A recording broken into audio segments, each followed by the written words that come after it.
Ильнар, сейчас башкирское сообщество очень активно обсуждает личность Заки Валиди, Ахмад Заки Валиди.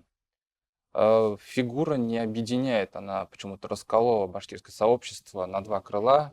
Одни его обвиняют в пособничестве Гитлеру, другие считают, что он должен возглавить пантеон героев башкирского народа. Скажи, пожалуйста, почему такое отношение, такая дискуссия разгорелась именно в этом году? Ведь дело, наверное, не только в том, что этот год — это 75-летие Победы в Великой Отечественной войне. Ну, прежде всего, это год 130-летия самого Ахмедзаки Валиди. И я, в первую очередь, я должен сказать, что Ахмедзаки Валиди — это достаточно сложная историческая фигура, сложная не только в отношении тех моментов, которые ты сейчас упомянул, но и в отношении вообще оценки его в роли башкирской истории, вообще в роли истории народов Урала, Поволжья. Ну, сейчас, да, достаточно серьезная дискуссия идет в Башкортостане. В первую очередь, точнее, даже не дискуссии про личность самого Заки Валиди, а дискуссии, споры относительно того, почему на широком уровне не отмечается такой достаточно большой юбилей самого Ахмедзаки Валиди. Ведь в предыдущие годы, вот постсоветский период, особенно в Башкортостане, был культ Ахмедзаки Валиди. Если в советское время был культ Салавата Юлаева, и этот культ в постсоветский период еще сильнее был развит, то к культу Салавата Юлаева в Башкортостане еще привелся и культ Ахмедзаки Валиди. То есть его честь переименовывались улицы, переименовывались Национальная библиотека Республики Башкортостан. В его честь создавались музеи, проводились конференции, стипендии и так далее. Я вот, к примеру, когда заканчивал Башкирский государственный университет, был стипендиантом имени Ахмедзаки Валиди. Это Вот. сколько было в рублях? В рублях, ну, я уже не скажу, ну, небольшая сумма, там, в районе 1500 на начало 2010 года. Вот, как раз это было в период 120-летия, справления 120-летия Ахмедзаки Валиди. Вот. Но я сейчас вижу, что к вопросу о том, сотрудничал ли Ахмедзаки Валиди с нацистами или нет, кроме вот этой причины, я еще вижу причину, почему сейчас официальные власти Республики Башкортостан пытается не заметить вот этот юбилей, потому что вот за последние 2 года, вот за время вот этого дискуссии в общественности по поводу не только самого Заки Валиди, а оснований Республики Башкортостан, национальных проблем современных Республики Башкортостан, там очень на широкую общественность всплыл интересный документ про то, как Ахмед Заки Валиди, оказывается, в 1920 году выступал за то, чтобы территория Уфимской губернии была присоединена к территории Республики Татарстан. Этот документ, конкретно письмо за подписью его, Адигамова, Бигбабова, то есть членов башкирского правительства, оно было известно давным-давно историкам, то есть во многих источниковедческих сборниках она была опубликована, но широкая общественность о них практически не знала. Но сейчас об этом знают уже многие люди, и я думаю, что эта информация еще будет дальше распространяться, поэтому Заки Валиди, в принципе, даже для властей, для официальной башкирской исторической науки, он сейчас становится и по этой причине тоже достаточно неудобной фигурой, потому что найти какое-то там для себя удобное объяснение этому его тезису, то, что он хотел, чтобы Татарстан был в более расширенных границах еще в 1920 году, и чтобы Уфимская губерния вошла в состав Татарстана. То есть они этому объяснить не могут, и поэтому фигура Заки Валиди тоже стала в этом отношении удобной. Я вот в качестве примера могу привести, сами вот башкирские общественники с некоторой такой обидой говорят о том, что вот почему в год юбилея Ахмед Заки Валиди о нем не вспоминает официальные такие историки, да, которые там еще... Салават Вот Хамидуллин. Салават Хамидуллин, Марат Кульшарипов, да, те, которые вот еще 5-6 лет назад кричали на каждом углу о том, какой Ахмед Заки Валиди молодец, какой он лидер, какой он внес большую, именно положительную, без всяких там «но» роль в становлении Башкирской республики и в истории башкирского народа. Но сейчас они все молчат, как будто в рот воды набрали, как говорится, да.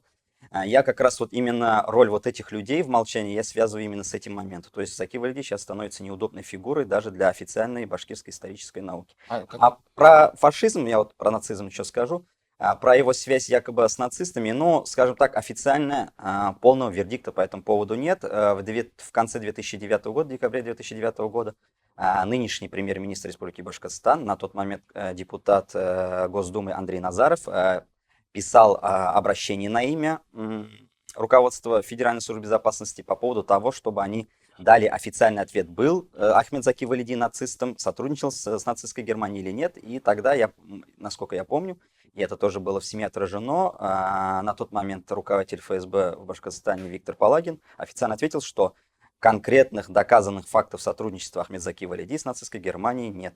И на этом как бы вроде как вопрос был закрыт. А основания для таких подозрений, их было две. Первое, то, что в годы Великой Отечественной войны, именно в конце Второй мировой войны, если быть точнее, в 1944 году, Ахмед Заки Валиди и некоторые турецкие там, ученые, общественные деятели были арестованы турецким правительством за то, что они якобы пытались создать пронемецкую тюркскую организацию Туран, что насколько я помню, да.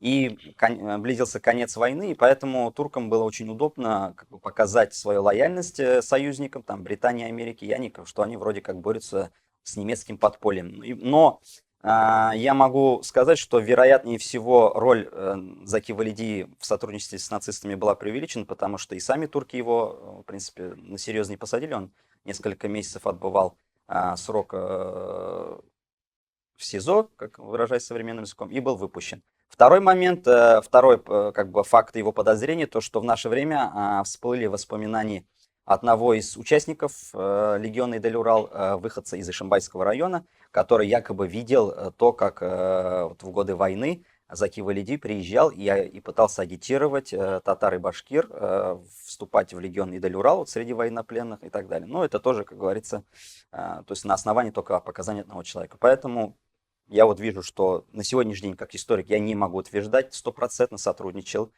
Заки Валиди с нацистами или нет, но говоря о том, что раз и ФСБ России не утверждает этот факт и основываясь на том, что нет конкретных стопроцентных доказательств этого, то и оснований, то можно говорить, что называть Ахмед Заки Валиди нацистским преступником это достаточно натянутый факт, скажем так.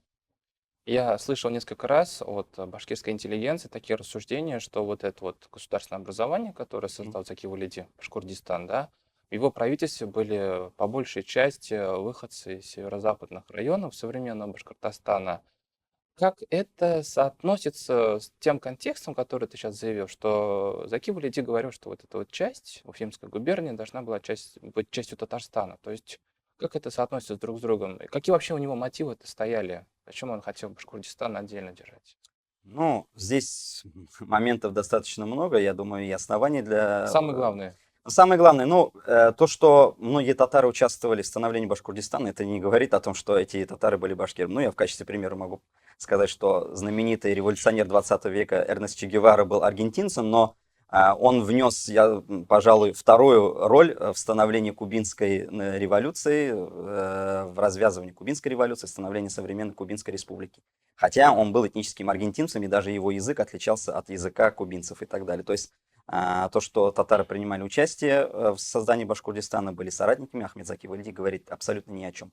Во-вторых, и самого Ахмед Заки Валиди в советское время постоянно там подозревали в том, что он имеет татарское этническое происхождение. И на сегодняшний день тоже есть основания говорить об этом. Да, к примеру, то, что его родители, они во всех метрических документах, на которые любят очень ссылаться наши башкирские миссионеры, его родители обозначены как Типтярий, и мать, и отец. А типтярами, как правило, в то время называли именно выходцев из этнических татар, чаще всего, я скажу так, да. Плюс многие башкирские коммунисты его называли тоже татарином, типтярином, и говорили о том, что вот башкирам нельзя ему верить, потому что это татарин и так далее и тому подобное. Но если касаться его, и еще один маленький момент, до революции, когда он жил в Казани, потом уехал в Среднюю Азию, он башкирской историей практически не интересовался. Допустим, первая его самая знаменитая книга по истории называется «История тюрков и татар», написана на татарском, чистейшем татарском языке литературном. Даже не старотатарском, а именно татарском языке. То есть это говорит о том, что до революции он себя именно как представителя башкирского народа, как башкирского историка абсолютно не представлял. И то, что он втянулся в это башкирское национальное движение, я, как и многие историки, полагаю, что это было скорее таким, ну, само собой, скажем так, получилось, да, его вот эти события революции 17 года втянули в этот водоворот, и он был втянут, и, видимо, понимая, что его предки жили среди башкир, видимо, как каким-то, не знаю, согласно своим амбициям, да, плюс вот то, что он, возможно, чувствовал какую-то ответственность перед своими земляками, потому что на территории Ишимбайского района живут на сегодняшний день как татары, так и башкиры. Я полагаю, что он так или иначе втянулся в это дело, и поэтому и только в своих воспоминаниях, которые были написаны уже, будучи, когда он жил в Турции, то есть в 40-х, 50-х годах, он вспоминает о том, что он якобы там был башкир и так далее. Поэтому мне кажется, когда мы говорим об этническом его происхождении настоящем, надо поднимать все документы, учитывать все факты, а не только его автобиографию, которая была написана под конец своей жизни. А что касается других, Мулаян Халиков, к примеру, да, он выходец из Буздякского района, Актау, что мы видим? Открываем сельскохозяйственный период 1917 года, о котором любят ссылаться наши башкирские этномиссионеры, благо она есть в интернете. Там он и все его односельчане из села Актау, они все там записаны татарами, типтярами и так далее, да. Плюс там остальные, плюс, допустим, Илья Салкин, он был начальником башкирской армии фактически, да, штаба командования башкирской армии. Он был вообще известным татарским дворянином, был руководителем Харби Шуро, заседал здесь в Казани долгое время, то есть он даже формально не подходит под определение этнического башкира, даже ни по каким там ни сословным, там, ни метрическим книгам, но он принял самое активное участие в становлении Башкирской республики. То есть говорить о том, что эти люди раз участвовали в становлении Башкортостана, то поэтому они башкиры, это по меньшей мере очень даже глупо. Ну, в конце концов, мы знаем о большой роли немцев в становлении Российской империи, да, там, про то, как Петр I привлекал немцев, про то, как французские некоторые военные тоже участвовали, большую роль принимали в развитии российской армии, в Российской империи. Но говорить на основании о том, что эти люди являются русскими, мы не можем. Здесь то же самое. Можно ли сделать такой вывод, что, в принципе, татары Уфимской губернии научили опыту государственности этнических башкир? Ну, безусловно, по той простой причине, что у татар уже есть тысячелетний опыт развития собственной государственности и, скажем так, оказания содействия многим другим народам в создании своей государства. То есть на сегодняшний день даже российские историки не отрицают, да, к примеру, роли татар в становлении московского государства. Современные польские, литовские, скажем так, общественные деятели, ученые тоже не отрицают роли татарских воинов в становлении польско-литовского государства. То же самое здесь, в принципе, и в становлении Башкирской республики отрицать роль татар никак невозможно. Здесь я вижу в первую очередь организационную роль, потому что среди татар именно было очень много образованных людей, а для того, чтобы строить государство, нужен именно образованный класс. Плюс, во-вторых, именно в становлении конкретно башкирской национальной армии там тоже принимали именно, я бы сказал, основополагающую роль татарские офицеры. Почему? Потому что когда фактически был запрещен организация Харби-Шуро, это фактически прообраз татарской национальной армии, многие офицеры, которые были в Харби-Шуро, они были привлечены Заки Валиди именно в качестве, выражаясь современным языком, инструкторов, командующих в башкирской армии, в том числе сам Ильяс Алкин. Вот. И, в принципе, у этих людей-то и выбора не было. Они же профессиональные воины, солдаты, офицеры. Они должны где-то работать, где-то участвовать. Вот они приняли участие. Тем более противопоставлять на сегодняшний день становление Башкирской республики и, допустим, проектов татарской национальной элиты того времени я никак не могу. Потому что, еще раз подчеркну, Ахмед Заки Валиди, он всегда видел Башкирию, Башкирскую республику в рамках территории компактного проживания башкирского населения. То есть это Малая Башкирия, то есть это территория современного юго-востока Башкортостана, частично Челябинской области, частично Курганской области и так далее. А та территория, на которую на сегодняшний день претендуют вот эти башкирские миссионеры, Запад Башкирии, он абсолютно не рассматривался Ахмед Заки Валиди в качестве даже формально, я подчеркиваю, серьезно, формально будущей территории Республики Башкортостан. Это отражено во многих документах, здесь, как говорится, спорить с этим бесполезно. Я несколько раз видел в дискуссиях, которые также башкиры обсуждают в соцсетях, да, там такой интересный момент заявляется. В общем, есть переписи 1897 года, сельскохозяйственная перепись 1917 года, где количество башкир большое, там 1 300 000, 1 700 000. И потом с переписи 1920 по 1926 год фиксируется резкое сокращение количества башкир. А, Есть интерпретация этого явления, что на самом деле, когда вот эта вся движуха была по созданию государства Советского Союза, да, татарское население, которое на самом деле башкирским населением, оно просто из-за политической конъюнктуры переобулось, потому что уфимцы все были большевиками, и не хотелось получить от них каких-то там репрессий, потому что башкиры ассоциируются именно с Башкортостаном, именно с Заки-Валиди, тем, что он сотрудничал с белыми. Скажи, пожалуйста, есть ли хоть что-то здесь историческая правда? Вот, ну, или А, это что вообще? Ну, причина сокращения башкир в переписях, там, допустим, 26 года, если сравнивать с более ранними, она заключается в нескольких факторах. Безусловно, роль голода 1921 года, она играла достаточно большую роль, большой фактор, скажем так, да. Потому как именно территория компактного населения проживания башкир, она очень сильно пострадала. Это было связано с типом хозяйствования башкир, которые были, если даже большая часть которых к тому времени уже перешла к оседлому образу жизни, но тем не менее скотоводство, оно играло достаточно большую роль, а у кочевники, они и вообще скотоводы, они больше всего страдают во время голода, потому что у них нету запаса, то есть земледельцев у них всегда где-то припрячено зерно, там какие-то овощи, да, то есть зерно можно хранить несколько лет, а у башкир такой возможности не было, поэтому, да, достаточно они сильно пострадали. Но связывать это только с голодом 21 года, это резкое уменьшение нельзя. Почему? Потому что в прошлых, как я подчеркивал раньше, и в принципе большинство историков с этим согласны, которые объективно смотрят на этот процесс, в дореволюционных переписях учитывалась сословная принадлежность, и даже тогда, когда формально в переписях якобы учитывали там родной язык или национальность, фактически очень большое влияние на вот это сознание и имело именно, на национальное сознание, имела именно бывшая сословная принадлежность. К примеру, если ссылаться на перепись 1897, то да, там действительно на территории нынешнего Башкортостана якобы проживало 41% населения нынешнего Башкортостана, это якобы были башкиры. Но мы видим, что там национальность определялась по родному языку. Причем родной язык стоял в графе гораздо ниже, чем сословие. То есть сословие, в первую очередь, люди утверждали, это был более важный фактор. Родной язык в конце.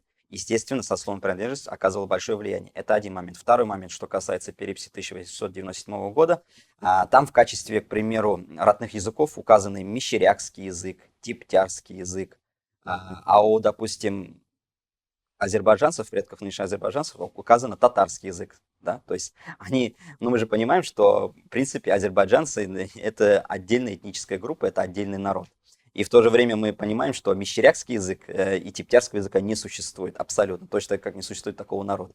То есть татары-мишари и типтяри это просто сословная группа внутри татарского народа. Поэтому рассматривать перепись 1897 года и говорить на основании его о том, что вот была такая-то этническая ситуация, что башкир было большинство, мы никак не можем. Еще раз, это влияние сословной, бывшей сословной памяти на сознание людей, плюс в принципе, и переписчики к тому времени были еще не готовы, они тоже не понимали, что такое национальность, этнос. Все-таки надо понимать, что это период Российской империи.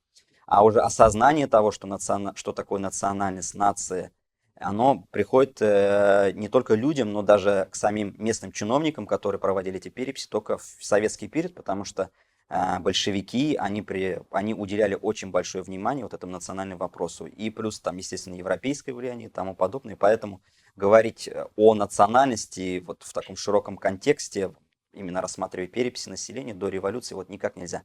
То же самое касается и сельскохозяйственной переписи 1917 года. Там то же самое. Мы, если его рассматриваем, мы там видим, что главная цель этой переписи была это описание количества земель, скота, богатства людей, то есть тоже национальность там при определении для самих переписчиков играла самую второстепенную, если даже не третьестепенную роль. Вот.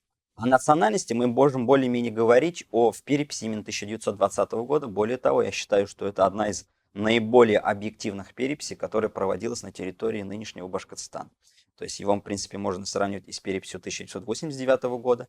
Так вот, если, к примеру, я вот маленький примерчик приведу, по переписи 1920 года население нынешнего Илишевского района Республики Башкортостан, которое сейчас претендует формально по данным переписи на название самого башкирского района Башкортостана после Бурзянского, да, там 74% населения составляли татары и около 19% только башкиры. Но уже мы видим, что в советских переписях и в современных переписях там уже, скажем так, власти накручивая, там уже пишут, что якобы большинство населения там живут башкиры, там около 80-85%.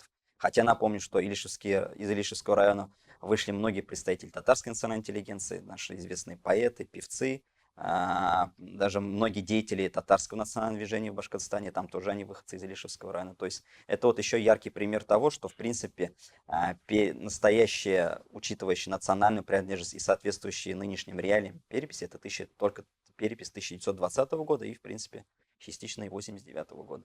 А более ранние, дореволюционные, мы их рассматривать как какую-то точку отсчета никак не можем.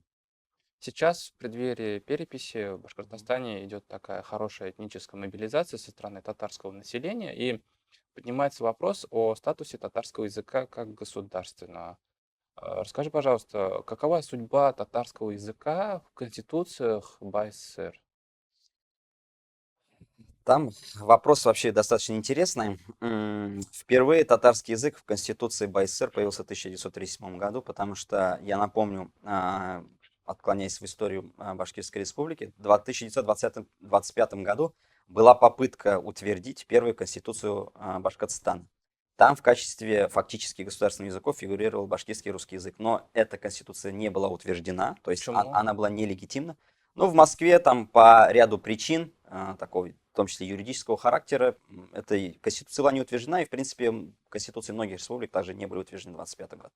Настоящей легитимной законной Конституцией была именно Конституция 1937 года, потому что к тому времени и были подготовлены необходимые кадры, и уже, в принципе, и сами люди на местах понимали, что такое Конституция. То есть, напомню, в 1925 году, там прошло всего несколько лет после революции, и, в принципе, как говорится, опыта такого государственного строительства именно в конституционном у людей еще не было. Слушай, немножко выбивается из контекста, все-таки 1937 год считают мрачным годом в истории. Мрачным годом, да, но, как говорят в таких случаях, да, вы посмотрите на Сталинскую конституцию, да, общесоюзную, демократичнее этой конституции, в принципе, наверное, в мире трудно сыскать. То есть нам нужно смотреть отдельно контекст реализации этой конституции, да, в рамках Советского Союза и на самом тексте. Если мы смотрим на сам текст, мы там видим, если касаться конституции БССР, что равноправным статусом обладало три языка: башкирский, русский, татарский. На этих языках печатались законы верховных парламента, ну, на тот момент Верховного Совета БССР, да, высших органов власти. Это вот один момент. Второй момент. На этих трех языках велось судопроизводство в высших судебных инстанциях, то есть в Верховном суде Башкирской Республики. И плюс на этих языках велось дело производства там, в местных органах власти и так далее и тому подобное. То есть именно три языка, башкирский, татарский, русский, они были фактически государственные. Я почему говорю фактически? Потому что в советских конституциях вообще термин государственного языка не Ну, существовал. это Но понятно. если мы отталкиваемся от общепринятых международных определений того, что такое государственный официальный язык, а фактически это, по сути говоря, это одно и то же, с правовой точки зрения, то, допустим, по определению 1953 года ЮНЕСКО, организации ЮНЕСКО ООН, то мы видим, что, в принципе, все три эти языка, татарский, русский и башкирский, они являлись государственными. Но в декабре 1978 года произошла конституционная реформа, и Конституция Башкирской автономной республики была пересмотрена. Это было после утверждения Брежневской конституции 1977 года.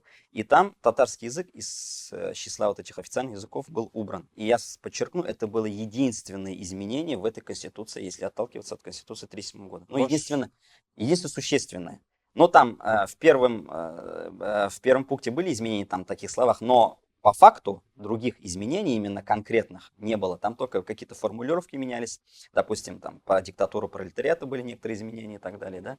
Но фактически изменение было только одно. С чем это было связано? Это было связано с тем, что в конце 70-х годов Мидхат Шакиров, на тот момент первый секретарь башкирского обкома КПСС, они взяли курс на башкиризацию татар, то есть татарский язык был убран из Конституции, это раз. Второе, была фальсифицирована перепись 1900 79 года, второе, третье, после этого, вот после этих двух вещей, то есть изменения Конституции и переписи, татарский язык в массовом порядке изымался из системы образования Республики Башкортостан.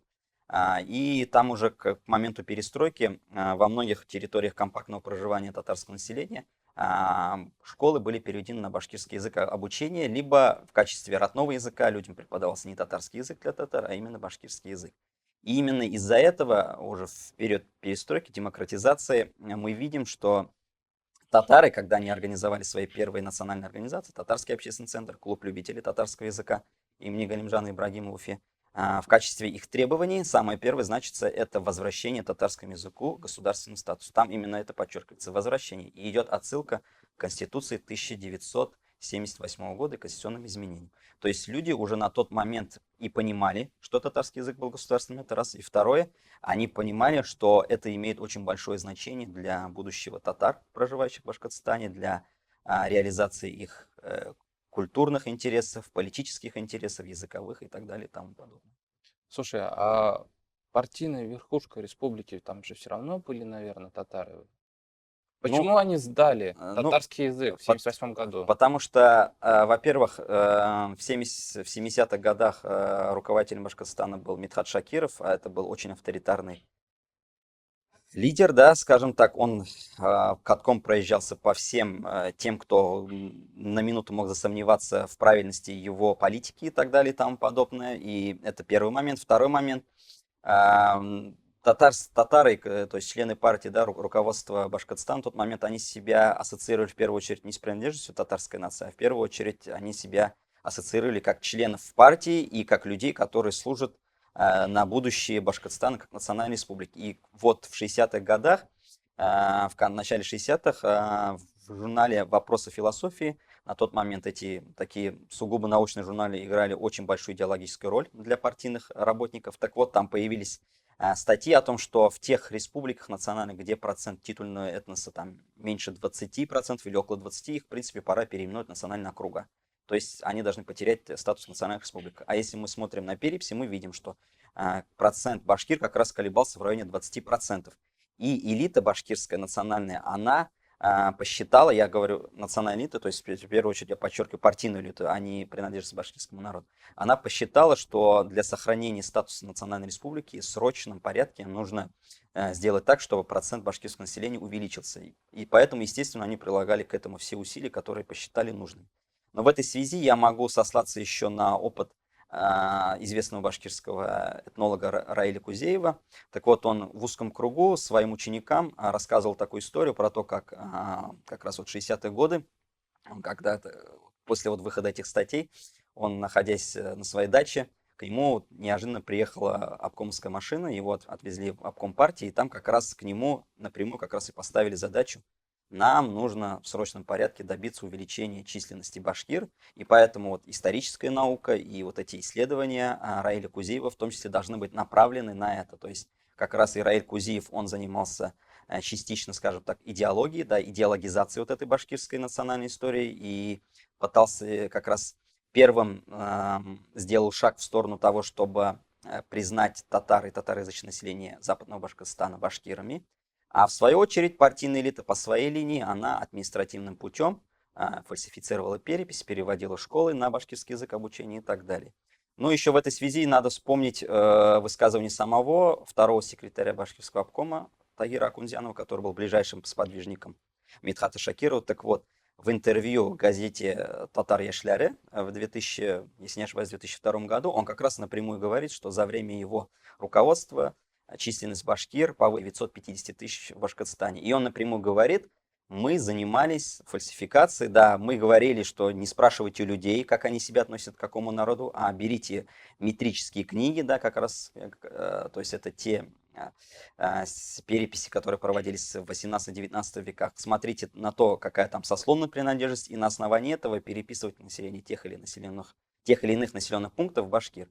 И тут же он вспоминает в этой переписи про то, как секретарь Бурайского обкома ему однажды позвонил, сказал: мы там выполнили ваше поручение, перевыполнили план по башкирам на 15%. То есть, опять-таки, тоже даже руководитель, второй человек, скажем так, в руководстве Башкортостана, тоже сам напрямую признает о том, что они участвовали в фальсификациях переписи советского периода. Ну, я в первую очередь имею в виду перепись 1959 и 1979 годов. Фух, в общем, была вот такая вот республиканская политика по ассимиляции татар Башкортостана. Наверное, задам последний блиц-вопрос. Постарайся ответить, пожалуйста, кратко. Сегодня у татар, точнее, у татар Башкортостана есть ощущение, что они являются хозяевами Башкортостана? Вообще слово «хозяин» мне не очень нравится. Почему? Потому что, когда говорят «хозяин», это подразумевает, что хозяин может быть только один. Но я считаю, что татары, как и наряду с башкирами, с русскими и большинством других народов, они являются полноценными хозяевами Республики Башкортостан.